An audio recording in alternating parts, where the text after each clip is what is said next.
जादुई कहानियाँ देखने के लिए हमारे चैनल को सब्सक्राइब करें और बेल आइकन जरूर दबाएं। परी लोक में माया नाम की परी अपनी सौतेली माँ प्रिया और अपनी सौतेली बहन काव्या के साथ रहती थी। दोनों माँ बेटी माया से सारे घर का काम करवाया करती थी।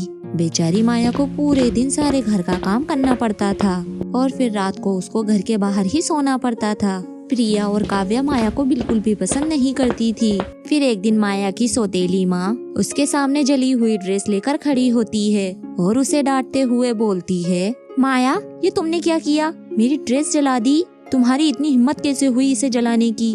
तुम्हें जरा सा भी अंदाजा है ये कितनी महंगी ड्रेस है? तुम आजकल मेरा बहुत ही ज्यादा नुकसान करने लगी हो। तभी वहाँ काव्या आ जाती है और अपनी माँ की तरफदारी करते हुए बोलती है, माँ आप जानते हो ये इसने जानबूझकर किया है। मैंने इसे खुद देखा था आपकी ये ड्रेस जलाते हुए। हम इससे घर का सारा काम करवाते हैं ना, इसलिए इसने जानबूझकर ये ड्रेस जला दी। नहीं माँ ये गलत है। मैंने आपकी ये ड्रेस जानबूझकर नहीं जलाई, ये तो मुझसे गलती से जल गई। मैंने ऐसा कुछ भी जानबूझकर नहीं किया। मैं सच बोल रही हूँ माँ, मैं आपकी किसी भी चीज को नुकसान नहीं पहुँचाना चाहती। ये मुझसे सच में गलती से हो गई। वो सब मैं नहीं जानती। मुझे अभी मेरी ये ड्रेस चाहिए और अब तुम जाओ और मेरे लिए एक नई ड्रेस लेकर आओ। माँ आपकी तो सारी ड्रेस इतनी कीमती होती है और इतनी महंगी ड्रेस मैं कहाँ से लेकर आऊंगी? मेरे पास तो इतने पैसे भी नहीं हैं। जब तक तुम मेरे लिए एक नई ड्रेस नहीं लेकर आओगी तब तक तुम इस घर में मत आना। खड़ी खड़ी मेरा मुंह क्या देख रही हो? और अब निकल जाओ मेरे घर से। यह कहकर माया की सौतेली माँ उसे घर से बाहर निकाल देती है। माँ आपने बहुत अच्छा सबक सिखाया। कुछ ही देर में ही इस माया की अक्ल ठिकाने आ जाएगी। हाँ बेटा, इस माया से छुटकारा पाने का ये आखिरी तरीका है। मैं जानती हूँ उसके पास इतने पैसे नहीं हैं कि वो मेरे लिए इतनी कीमती और महंगी ड्रेस ला सके, इसलिए वो अब घर में कभी नहीं आ पाएगी। हाँ माँ आप सही कह रही हो। अब वो हमेशा यहाँ से वहाँ भटकती रहेगी और अब ना उसे खाने को मिलेगा और ना ही कहीं रहने को। और वहाँ माया बाहर परेशान हो रही होती है और अपने आप से बोलती है, अब मैं कहाँ जाऊँ? माँ ने तो मुझे खाने को भी नहीं दिया और मुझे घर से भी बाहर निकाल दिया और अब तो मेरे पास रहने के लिए भी कोई जगह नहीं है। मुझे तो बहुत तेज भूख लग रही है। मेरे पास कुछ पैसे हैं। मैं सोच रही हूँ उससे मैं माँ के लिए ड्रेस खरीद लूँ। मैं वो ड्रेस लेके घर चली जाऊँ, लेकिन वो ड्रेस ज्यादा महंगी तो नहीं होगी। लेकिन मैं माँ से माफी मांगकर उन्हें समझा दूंगी। इतना सोचकर माया अपनी माँ के लिए ड्रेस खरीदने के लिए निकल जाती है।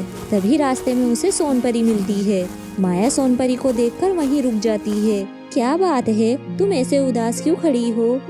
मेरा नाम माया है और मेरी माँ ने मुझे घर से बाहर निकाल दिया क्योंकि मैंने उनकी ड्रेस जला दी और मैं अपने घर तब तक नहीं जा सकती जब तक मैं अपनी माँ की ड्रेस न ला सकूं। इसलिए मैं यहाँ इतनी परेशान खड़ी हूँ और मेरे पास तो इतने पैसे भी नहीं हैं और मुझे बहुत तेज भूख भी लगी है। माया तुम परेशान मत हो, मेरे पास कुछ पैसे हैं, ये तुम रख लो। तुम इन पैसों से एक नई ड्रेस लेकर अपनी माँ को दे दो। क्या सच में मैं ये पैसे ले जा सकती हूँ? आपका बहुत बहुत शुक्रिया मेरी मदद करने के लिए। अब मैं चलती हूँ।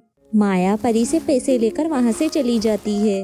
अब भी माया परेशान थी कि वो नई ड्रेस कहाँ से खरीदे। तभी उसे एक आवाज आती है और माया अपने चारों तरफ देखती है। तभी दूर उसे एक लहंगे में से आवाज आ रही थी। माया धीरे धीरे उस लहंगे के पास जाती है। अरे ये लहंगा किसका है? ये किसने यहाँ पर रखा होगा? और ये लहंगा कितना सुंदर है। माया की बातें सुनकर लहंगे में से आवाज आती है, माया मैं एक जादुई लहंगा हूँ और मैं इस परीलोक में रहती हूँ और मैं तुम्हारी मदद करूँगी और मैं हमेशा तुम्हारे साथ रहूँगी। तुम मुझसे कुछ भी मांग सकती हो। मैं जादू से तुम्हें वो सब कुछ लाकर दे सकती हूँ क्योंकि मैं एक जादुई लहंगा हूँ। जादुई लहंगे की बात सुनकर माया बहुत ही ज्यादा खुश हो जाती है और उसे आजमाने के लिए अपनी माँ के लिए एक ड्रेस मांगती है। जादुई लहंगा, क्या तुम मुझे एक महंगी और कीमती ड्रेस दे सकती हो जो कि मैं अपनी माँ को दे दूँ और वो बहुत खुश हो जाए और मैं अपने घर में वापस चली जाऊँ? हाँ क्यों नहीं माया, ये लो ये नई ड्रेस। माया के बोलते ही वहाँ पर एक नई ड्रेस प्रकट हो जाती है। वो ड्रेस लेकर माया जादुई लहंगे को बोलती है, जादुई लहंगा आप कहीं मत जाना, मैं थोड़ी ही देर में आपके पास वापस आती हूँ। ठीक है माया, मैं तुम्हारा यहीं पर इंतजार करूंगी। ये कहकर माया वो ड्रेस लेकर अपने घर चली जाती है और घर पहुंचकर, ये लो माँ आपकी नई ड्रेस। अच्छा हुआ तुम घर आ गई, घर में इतना सारा काम पड़ा हुआ है। मेरी और मेरी बेटी की तो काम कर कर हालत खराब हो गई। अरे वाह, तुम्हारे हाथ में तो इतनी सुंदर ड्रेस, ये तो बहुत ही ज्यादा अच्छी है। लाओ ये ड्रेस मुझे दो और तुम जल्दी से जाकर खाना बना दो। बहुत तेज भूख लगी है, तुम्हारे जाने के बाद हमने तो खाना भी नहीं खाया और घर का सारा काम ऐसे ही पड़ा है। और जल्दी से जाकर हमारे लिए कुछ बना लाओ। नहीं माँ, आज के बाद मैं आपका कोई भी काम नहीं करूँगी। मैं तो बस यहाँ आपको ये ड्रेस देने आई थी।